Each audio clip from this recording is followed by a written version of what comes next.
In today's video, I'm going to teach you how to add a category in Expensify.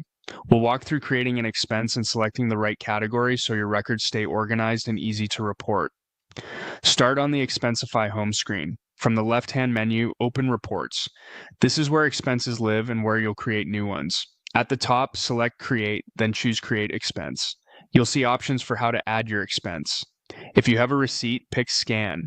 Upload your receipt image from your computer or simply drag and drop it into the window. Expensify's Smart Scan will read the receipt and try to fill in the details for you, which saves time and reduces typos. If you don't have a receipt handy or want to enter details yourself, switch to manual. Enter the amount you spent, then choose the correct currency to make sure totals convert accurately. When that looks good, click. Next, to move on, add a clear description. Think of this as a short note that explains the purpose of the expense, helpful for future you and for anyone approving reports. Save that, then enter the merchant, which is the vendor or place of purchase like a restaurant, rideshare, or software provider. Save again to confirm.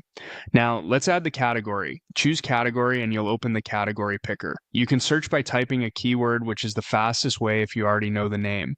If you're not sure, browse recent to reuse something you picked before, or switch to all to see the complete list available to your workspace or policy. Click the category that best matches the expense, such as meals, travel, or office supplies. Selecting the right category is key for accurate budgets, reimbursements, and accounting exports. Next, set the date if it isn't already correct. This should match the purchase date on your receipt.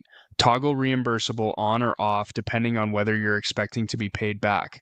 Turning this on makes the expense eligible for reimbursement. Leave it off for company card or non-reimbursable items. Choose a report to file the expense under.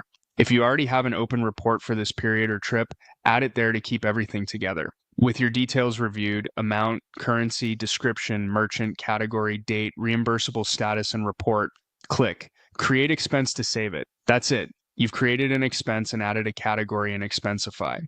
Follow this flow each time to keep your expenses tidy, searchable, and ready for fast approval.